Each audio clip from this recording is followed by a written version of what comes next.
Nous allons lire les versets 22 à 26 du chapitre 11 de Marc.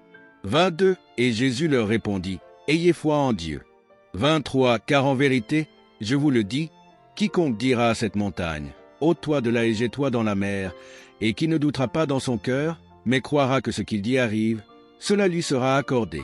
24, c'est pourquoi je vous dis, tout ce que vous demandez en priant, croyez que vous l'avez reçu, et cela vous sera accordé.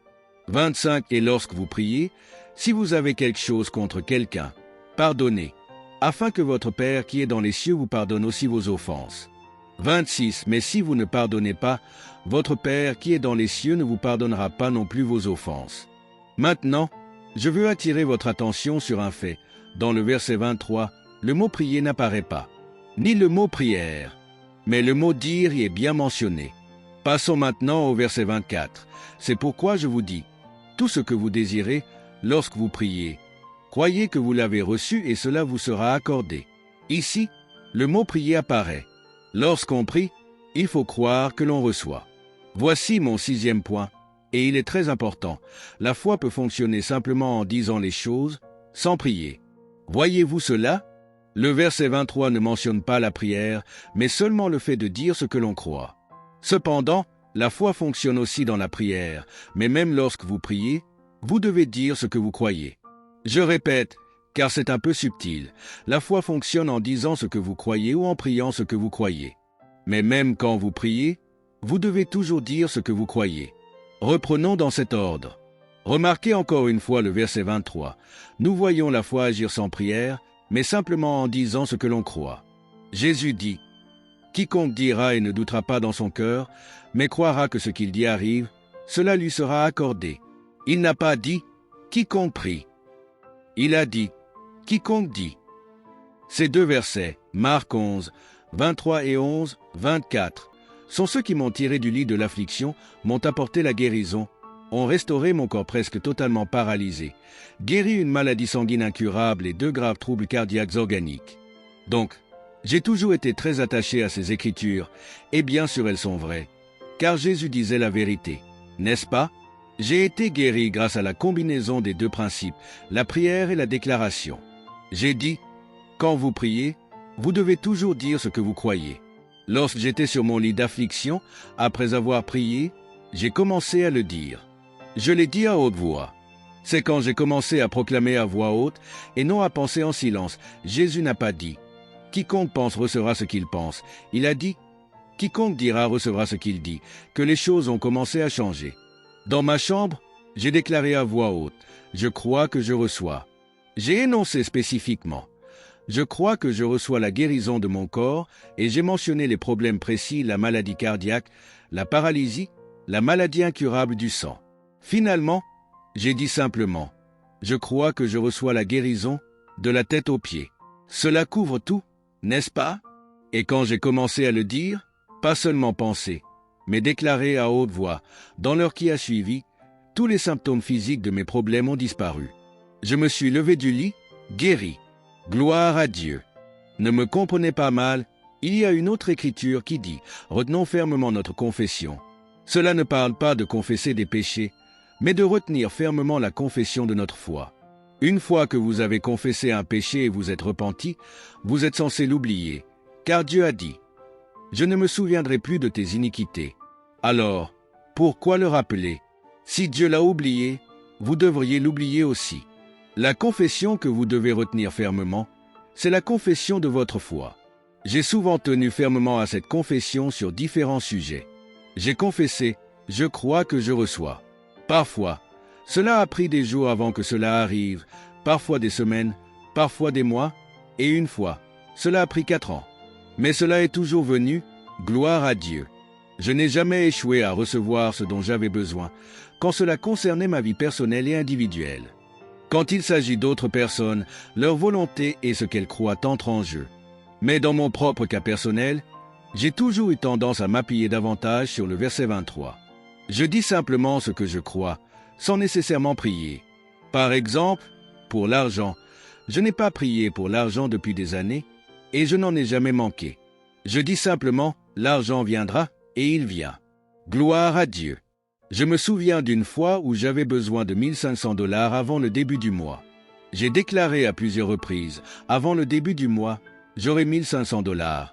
Quand le jour est arrivé, j'avais 1580 $, soit 80 de plus que ce dont j'avais besoin. Et je pouvais bien utiliser cet excédent. Loué soit le Seigneur. Alors, voici ce que j'ai appris, ou plutôt, ce que le Seigneur m'a enseigné. Pendant longtemps, je n'avais pas compris qu'on pouvait utiliser la foi au-delà du salut ou de la guérison. J'avais été sauvé et guéri par la puissance de Dieu alors que j'étais un jeune garçon baptiste. Mais je n'avais jamais pensé à utiliser ma foi pour autre chose que le salut ou la guérison. Beaucoup de gens se sont convertis et n'ont jamais réfléchi à l'idée d'utiliser leur foi pour autre chose que leur salut.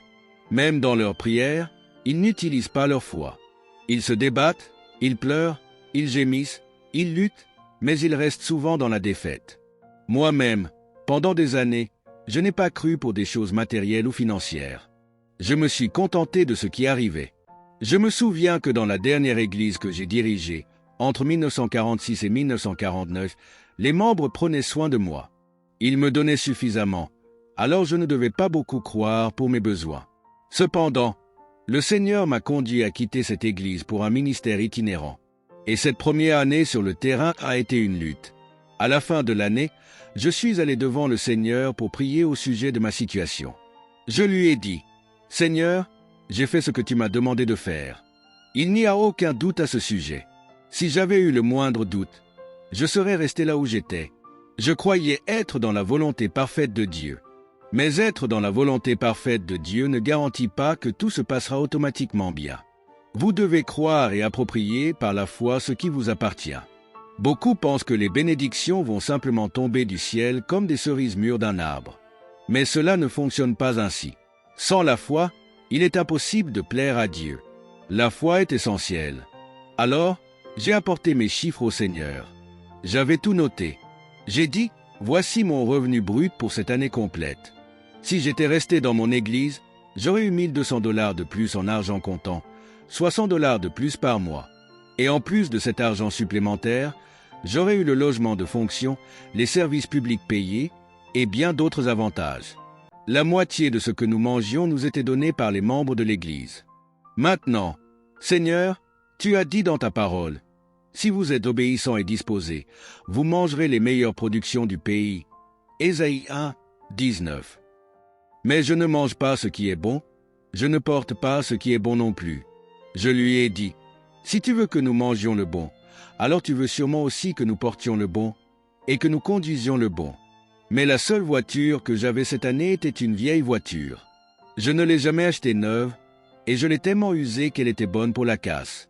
Je n'avais même pas de roue de secours et les 4 pneus étaient lisses. Finalement, j'ai vendu cette voiture comme épave et n'ai même pas obtenu assez d'argent pour rembourser ce que je devais encore dessus. J'avais 3 billets, 2 dans l'est du Texas, à la banque. Pour l'un, un des diacres de l'église que je pastorisais s'était porté garant, et pour l'autre, un autre frère d'un autre endroit s'était aussi porté garant. Ensuite, le pasteur de l'endroit où je vivais était également garant pour un autre billet. Quand j'ai vendu ma vieille voiture, j'ai obtenu juste assez pour payer les intérêts des 3 prêts, mais rien sur le capital. J'ai également pu acheter quelques vêtements scolaires pour les enfants. Cependant, j'ai dit au Seigneur, mes enfants ne sont pas suffisamment vêtus, ni correctement nourris. Et toi, tu as dit que si nous sommes disposés et obéissants, nous mangerons les meilleures productions du pays. Ésaïe 1, 19. J'ai donc jeûné et prié pendant 3 jours. Et le 3e jour, le Seigneur m'a parlé. Il m'a dit, le problème avec toi, c'est que tu ne mets pas en pratique ce que tu prêches. C'était un coup dur. Je ne pouvais pas imaginer cela. Je me suis repris, choqué, et j'ai répondu, « Seigneur, Seigneur, tu me frappes en plein cœur. Tu me fais une basse attaque. » Comme beaucoup d'entre nous, je me suis défendu en disant, « Seigneur, je mets en pratique ce que je prêche. » Mais le Seigneur a répondu, « Tu prêches la foi, mais tu ne pratiques pas vraiment la foi. » Alors, je lui ai dit, « Seigneur, je pratique la foi. » Pendant toutes ces années, chaque fois que j'ai eu besoin de guérison, je l'ai reçue. Je n'ai jamais été malade sans être guéri. Et mes enfants ont toujours reçu la guérison également. Ils n'ont coûté que 37,50 $ en soins médicaux. Je lui ai raconté comment, Lorsque mon fils était né en 1939, le médecin avait facturé seulement 25 $. Et quand ma fille est née en 1941, c'était 12,50 $, car ce médecin offrait une réduction de 50% aux pasteurs. Cela faisait donc un total de 37,50 $ pour élever mes 2 enfants. Je lui ai rappelé comment, lorsque mon fils avait 12 ans, il avait attrapé les oreillons. Nous avons prié, et en 45 minutes, les symptômes ont disparu. Il est allé à l'école le lendemain comme si de rien n'était. Alors, j'ai dit au Seigneur, j'ai exercé ma foi pour les guérisons, c'est certain. Le Seigneur a répondu, c'est vrai, tu pratiques la foi pour les guérisons, et c'est louable.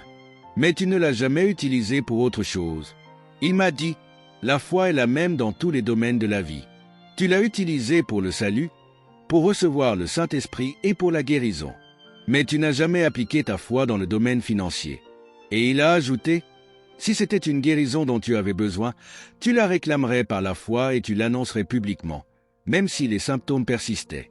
Tu devrais faire la même chose pour les finances. Alors, j'ai dit, d'accord, Seigneur, je vais le faire. Mais le Seigneur a ajouté, il y a un petit détail qui empêche cela de fonctionner pour toi. Le texte que tu cites, si tu es disposé et obéissant, tu mangeras les meilleures productions du pays, est vrai. Mais parfois, nous citons les Écritures sans nous assurer que nous répondons aux conditions qu'elles exigent. J'ai dit, c'est vrai. Le Seigneur m'a alors répondu, tu vois, cette Écriture dit, si tu es disposé et obéissant. Maintenant, tu as été obéissant, et tu en as toujours parlé en disant que tu m'obéissais. Mais tu sais, tu n'as jamais été entièrement disposé. Et je veux te dire une chose, ne viens pas me dire que cela prend beaucoup de temps, parce que je sais que ce n'est pas vrai. Moi, j'ai été disposé en 10 secondes.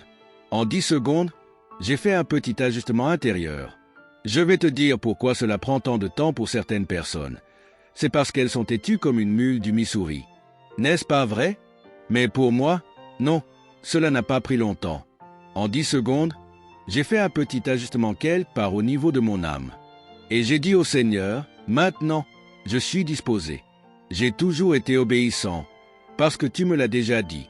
Mais maintenant, je suis aussi disposé. Alors, je remplis les conditions, loué soit Dieu. Je suis prêt à manger les meilleures productions du pays. Amen. Et j'ai ajouté, Seigneur, tu sais que je suis disposé. Et il a répondu, oui, je le sais. Alors, le Seigneur m'a dit, maintenant, je vais te dire ce que tu dois faire en premier lieu. Ne prie plus jamais pour de l'argent. Ne prie plus jamais pour de l'argent. J'ai demandé, alors, que dois-je faire? Le Seigneur a répondu, ce dont tu as besoin est là-bas, sur la terre. Ce n'est pas ici, dans le ciel. Je ne vais pas faire tomber de l'argent du ciel, parce que si de l'argent tombait du ciel, ce serait de la contrefaçon. Et je ne suis pas un faussaire. Il n'est pas un faussaire, tu le sais. L'argent est déjà là, sur terre. Il m'a dit, tu vois, tout ce qui est sur cette terre, je l'ai créé. Je ne l'ai pas créé pour le diable et ses partisans. Beaucoup de gens pensent que, si tu vis pour Dieu et si tu es chrétien, tu ne devrais rien avoir. Ils imaginent qu'un chrétien doit vivre toute sa vie avec des chaussures trouées, un chapeau usé, et dans un état de pauvreté, vivant à peine, au bout de la rue appelée Survivance, juste à côté de l'avenue Grogne. Ils croient que c'est un signe d'humilité. Mais ce n'est pas vrai. Ce n'est pas un signe d'humilité, c'est un signe d'ignorance biblique. Dieu m'a dit, tu as lu dans ma parole, dans le psaume 50, où il est dit, le monde et tout ce qu'il contient m'appartiennent. Les troupeaux sur 1000 collines sont à moi. L'argent et l'or m'appartiennent. Puis il a ajouté, tout cela m'appartient parce que je suis le Créateur. Je ne l'ai pas créé pour moi, je l'ai créé pour l'homme, Adam. Et j'ai dit à Adam, je te donne la domination sur toutes les œuvres de mes mains. Il a continué, Adam était à l'origine le Dieu de ce monde. Il était censé dominer ce monde. Il avait la domination sur les troupeaux sur 1000 collines, sur l'argent et l'or, et sur le monde entier et tout ce qu'il contient. Mais Adam a commis une autre trahison et s'est vendu à Satan. Il est devenu un traître et a vendu son droit à Satan. Satan n'était pas, à l'origine, le Dieu de ce monde. Adam l'était. Mais Satan est ensuite devenu le Dieu de ce monde. Dans 2 Corinthiens 4, il est appelé le Dieu de ce siècle. Dieu a poursuivi. Satan domine maintenant parce qu'Adam lui en a donné la permission. Il a commis une autre trahison et s'est vendu à lui.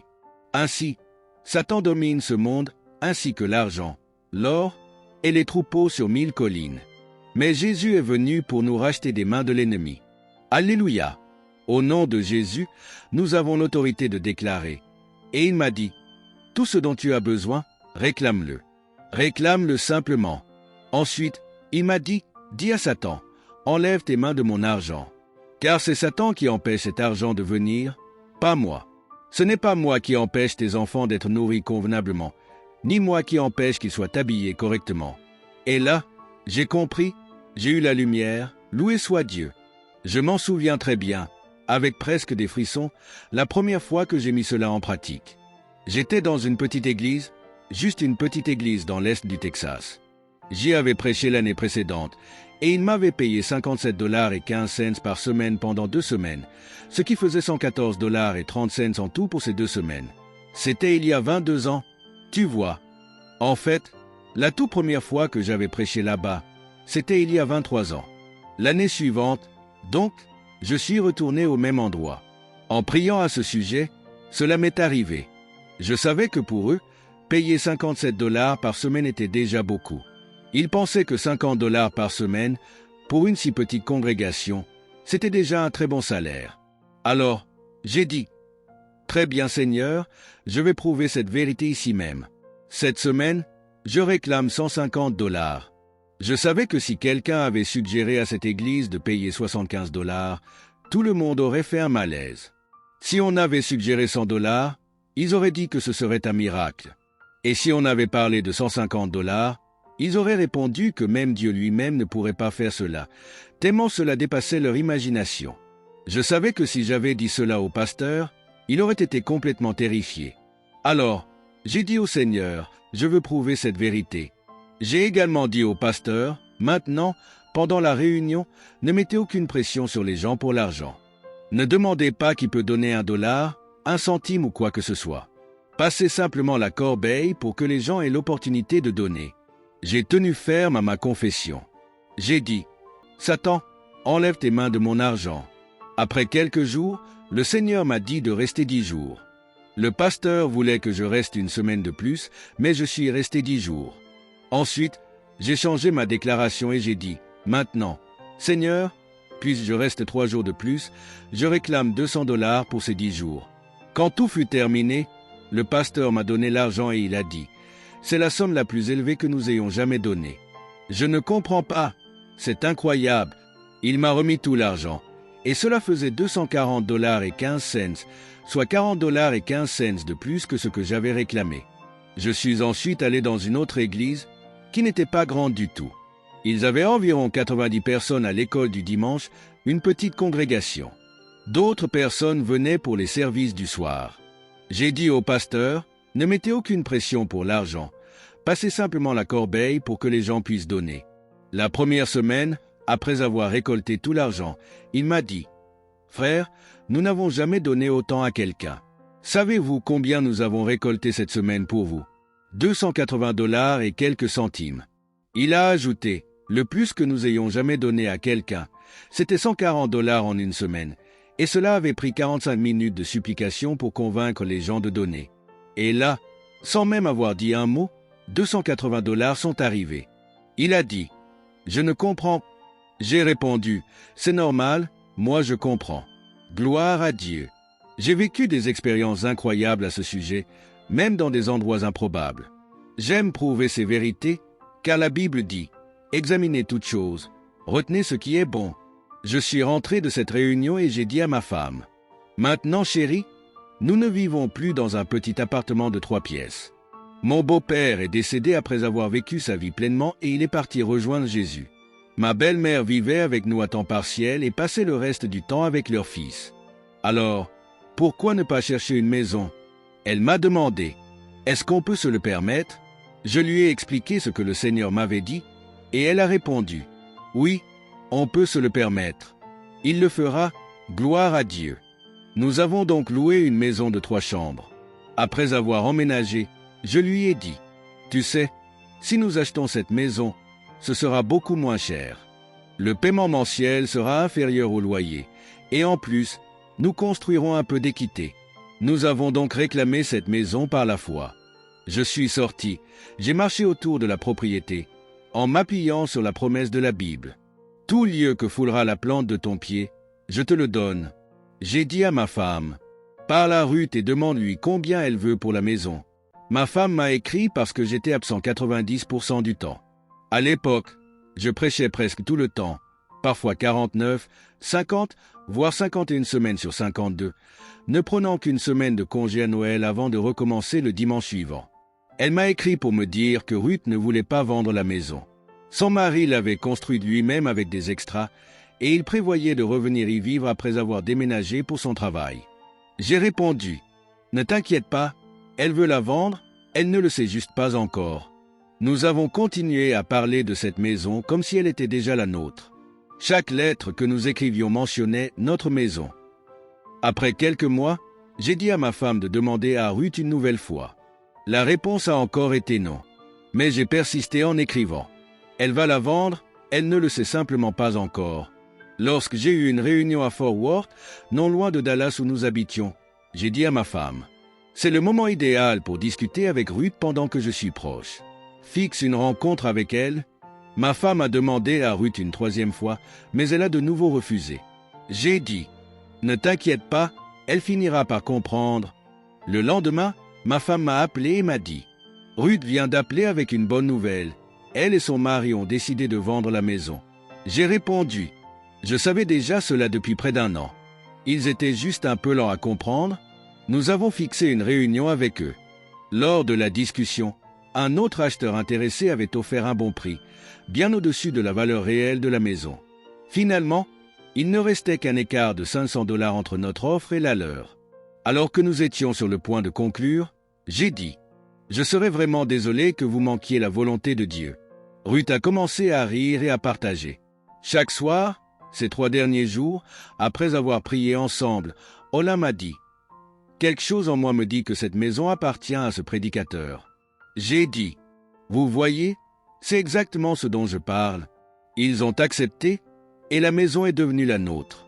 C'est de cette façon que nous avons obtenu notre 2e maison, puis notre 3e et même notre 4e maison. Toujours par la foi, sans jamais utiliser un centime de notre propre argent. Alors, j'ai dit, « Je vais acheter une voiture neuve, la meilleure, avec tout ce qu'ils peuvent y mettre. » Quelqu'un a réagi en disant, « C'est juste extravagant. Attendez une minute. Cet automne-là, je suis allé à Fort Worth, Texas, pour une réunion au même moment où nous avions obtenu la maison. Dès mon arrivée, en entrant dans le presbytère où je logeais, j'ai dit au pasteur, « Frère, j'ai quelque chose à vous dire avant même de commencer les sermons. Je vais acheter une nouvelle voiture pendant que je suis ici. J'espère que cela ne nuira pas à mes offrandes. Vous savez, certains pensent faire plaisir à Dieu en priant. Seigneur, garde le prédicateur humble, et nous le garderons pauvre. » Le pasteur a répondu, « Oh non, cela ne dérangera pas mon Église.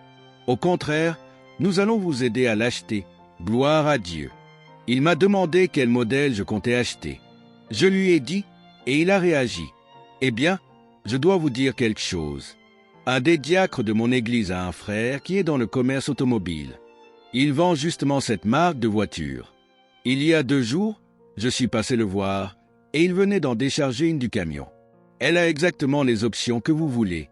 J'ai dit, cela semble être celle qu'il me faut.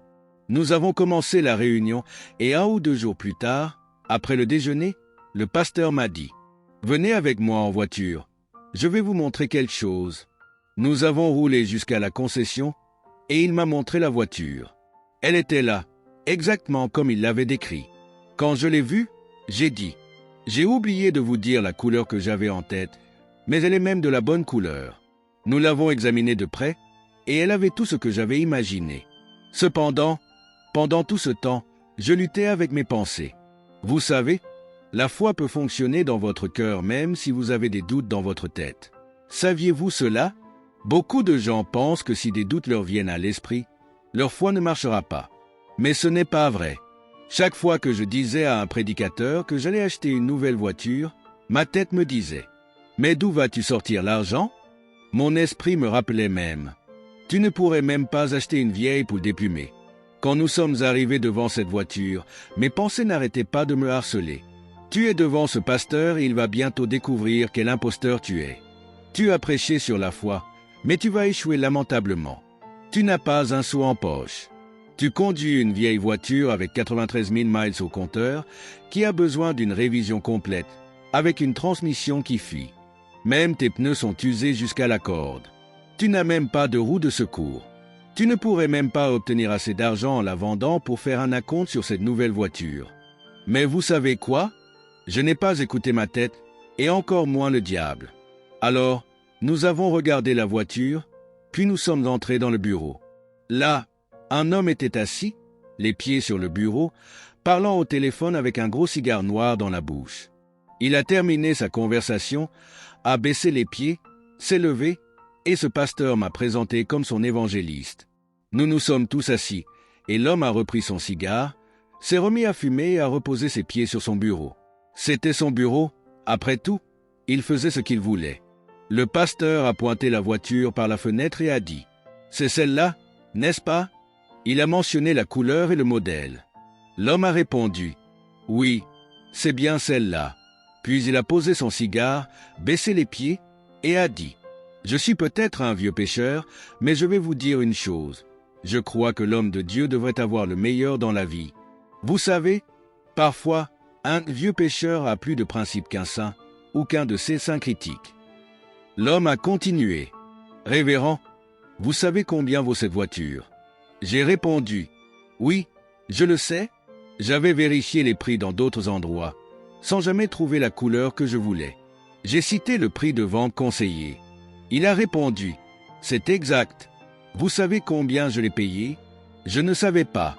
Il a ouvert son bureau, sorti des papiers et me les a donnés. 1200 $ de moins que le prix conseillé. C'est exactement ce qu'elle m'a coûté et c'est exactement le prix auquel je vais vous la laisser. Pas un centime de bénéfice. Ensuite, il a attrapé un contrat et a dit « Allez-y, signez ici. » Mais j'ai répondu « Je n'ai pas d'argent. Je vais devoir échanger ma vieille voiture contre celle-ci. » « Très bien, a-t-il dit. « Qu'est-ce que vous avez ?» Je lui ai répondu honnêtement. « Ma voiture a plusieurs années. J'ai parcouru 93 000 miles avec, et je ne sais pas combien elle en avait avant moi, car je l'ai achetée d'occasion. La transmission fuit, elle a besoin d'une révision moteur, et elle fait un bruit de casserole. Les 4 pneus sont complètement lisses, et je n'ai même pas de roue de secours. » Il a ri et a dit « Vous savez combien des voitures comme la vôtre se vendent ?» J'ai répondu « Oui, des modèles en bon état, en parfait état même, se vendent entre 795 et 995 $. La vôtre vaut probablement environ 495 $, a-t-il ajouté. J'ai répondu « Franchement, je ne pense même pas qu'elle vaut ça. Moi, je ne donnerai pas 495 $ pour cette voiture. » L'homme a souri et a dit « Vous savez quoi? Je vais vous offrir 795 $ pour votre voiture. Je vais la reprendre et faire toutes les réparations nécessaires de valves, transmission, pneus et la nettoyer. Même après tout ça, je ne pourrai probablement la revendre qu'à 795 ou peut-être 895 $ au mieux. Je vais probablement perdre 2 cents à 300 $ sur ce deal, mais allez-y, signez ici et conduisez cette voiture neuve chez vous. » Et c'est ce que j'ai fait. Je l'ai ramenée à la maison ce jour-là. Vous savez, depuis que j'ai appris à marcher dans la foi, je n'ai jamais été sans une voiture neuve. J'ai découvert comment en obtenir une. Amen, amen, c'est vrai.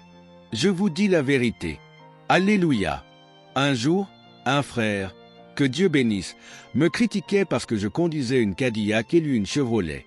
Il disait « Une Chevrolet est bien assez bonne pour moi. » Je lui ai répondu « cher frère, que Dieu bénisse ton cœur. Si tu as la foi pour une Chevrolet, je ne vais pas te critiquer pour cela. Mais moi, j'ai la foi pour une Cadillac, alors ne me critique pas pour cela. Je me rappelle avoir eu plusieurs voitures neuves grâce à cette foi. Il y a quel temps, environ 3 ou 4 mois, j'ai acheté une nouvelle Cadillac. Et devinez quoi? Je l'ai eu sans que le vendeur ne fasse un seul centime de profit. Je l'ai acheté avec une réduction de 25%. Un autre homme m'a dit qu'il achetait des voitures en flotte pour son entreprise et qu'il obtenait une réduction de seulement 22%. Et moi, j'ai obtenu 25%. Loué soit le Seigneur. Alléluia. Donc, je ne vais pas te critiquer si tu as la foi pour une Chevrolet, mais ne critique pas ma foi pour une Cadillac. Reste encouragé. Gloire à Dieu. Un jour, toi aussi, tu auras la foi pour une Cadillac. Quelqu'un m'a demandé, « Frère Agen, comment as-tu fait pour avoir autant de bénédictions ?» Je leur ai répondu que c'est par la foi et par ce que je disais. Une fois, en voyageant avec des amis, j'ai dit, « Quelqu'un va me donner 10 000 $. Je l'ai dit avec foi, parce que la Bible dit que vous pouvez avoir ce que vous dites. Et en moins de 3 mois, une femme épiscopalienne m'a donné un chèque de 10 000 $ sans que je ne lui demande rien. Puis, après avoir reçu ce chèque, j'ai dit à mon bureau, « Écoutez-moi bien, quelqu'un va me donner 25 000 $. Et devinez quoi? Cela s'est produit. Et maintenant, je vais vous révéler un secret. Quelqu'un va me donner 50 000 $. Et cela arrivera aussi sur que vous êtes assis là, parce que la Bible dit que vous aurez ce que vous dites. Qu'est-ce que je vais faire avec cet argent? Je vais tout consacrer à Dieu, chaque centime. Je vais utiliser cet argent pour acheter du temps d'antenne à la radio, publier plus de livres, produire plus de cassettes et diffuser la vérité de l'Évangile. Je ne vais pas garder un seul centime pour moi. Quelqu'un m'a dit, « Frère Agen, vous ne devez pas raconter que des gens vous donnent de l'argent ou que vous conduisez une Cadillac. Les gens ne voudront plus donner. » Je leur ai répondu, « Au contraire, plus je le raconte, plus ils donnent. Les gens veulent investir dans quelque chose qui fonctionne, quelque chose de visible. Si je prêche la foi mais que je conduis une vieille voiture et que je vis dans une cabane près d'un ruisseau, mangeant des oignons sauvages et buvant de l'eau de source, personne ne croira à ma foi. » Quelqu'un est venu me voir et m'a dit, « Frère Agen, je n'aime pas ça. » J'ai répondu, « Ni le diable non plus, mais je ne fais pas attention ni à toi, ni au diable. » Puis il a ajouté, « Je suis contre tout cela. » Et j'ai dit, « Hitler, Mussolini et Staline étaient aussi contre cela, mais je ne les ai pas écoutés non plus. Moi, je suis pour, et Dieu l'est aussi. » La Bible dit dans Ésaïe 1, 19, « Si vous êtes obéissants et disposés, vous mangerez les meilleures productions du pays. » Et dans 3 Jean 2, « Bien-aimé, je souhaite que tu prospères à tous égards et sois en bonne santé, comme prospère l'état de ton âme. » Alléluia à Jésus. Comment cela est-il arrivé? Par la foi, en déclarant ce que je voulais.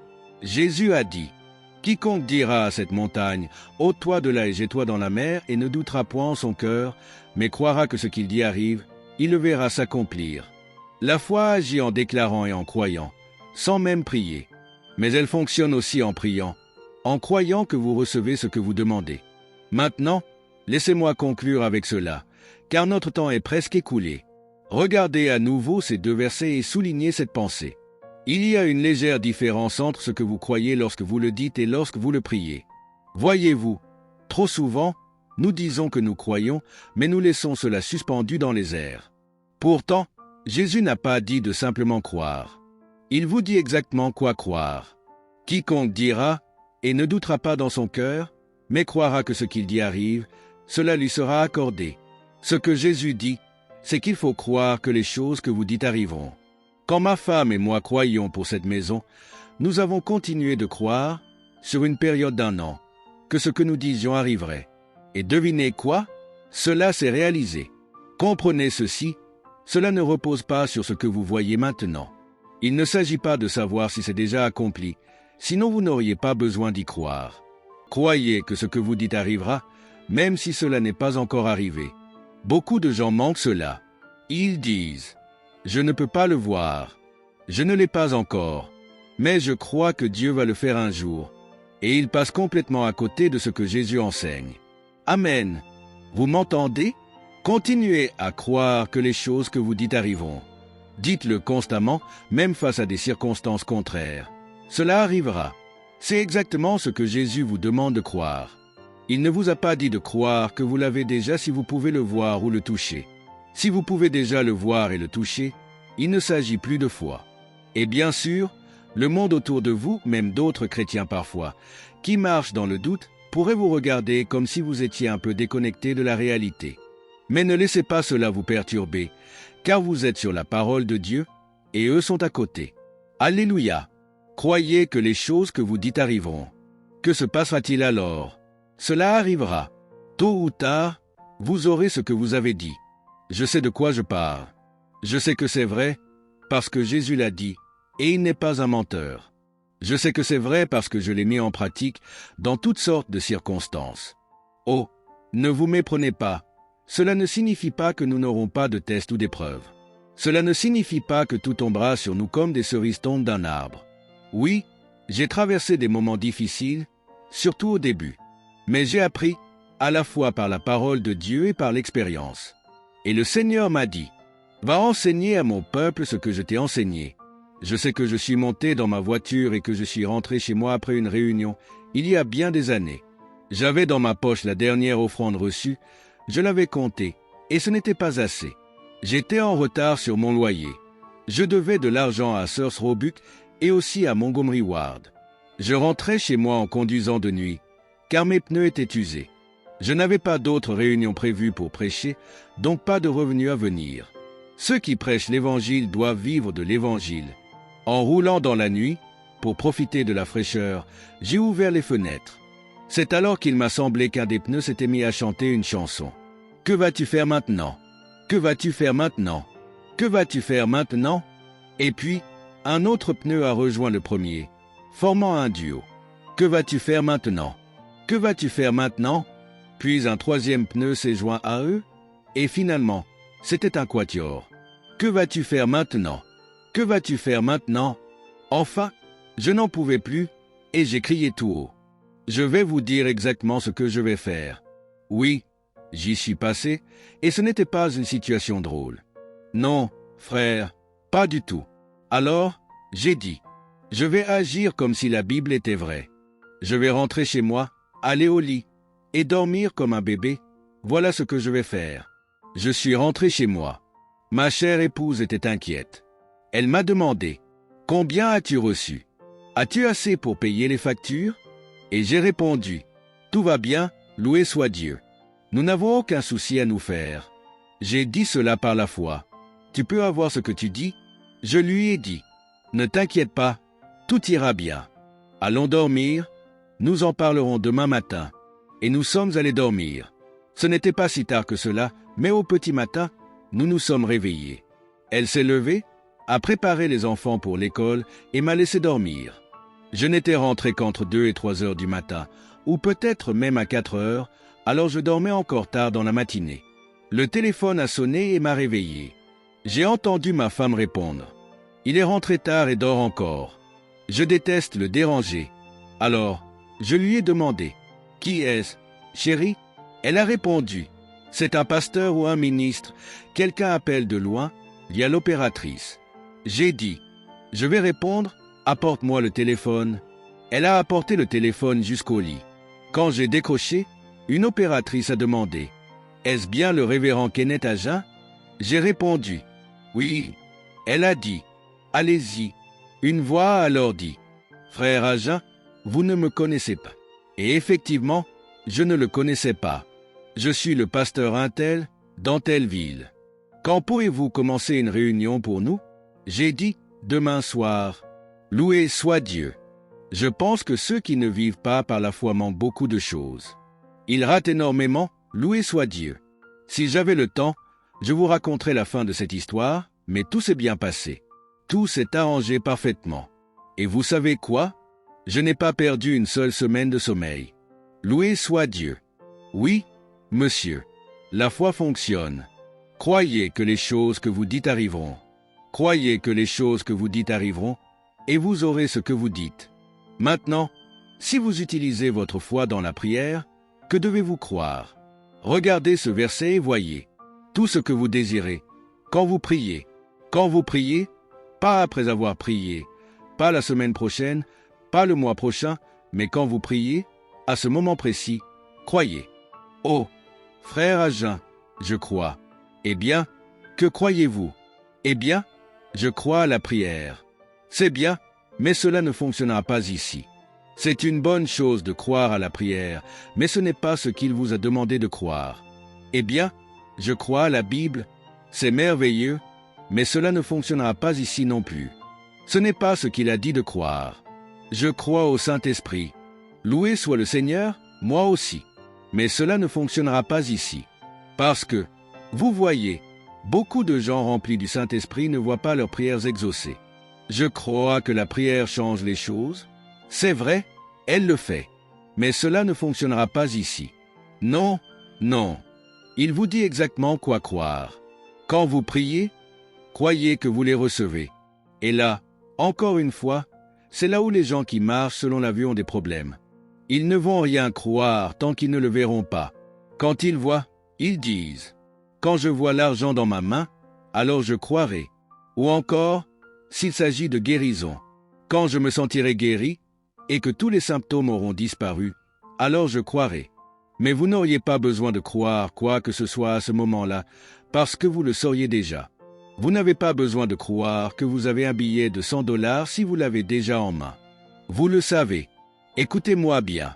Croyez que vous recevez. Commencez à le dire avec votre cœur, parce que vous le croyez. Et si vous ne le croyez pas encore, commencez à le dire quand même. Vous pouvez vous entraîner à avoir la foi. Je crois que je reçois. Je crois que je reçois.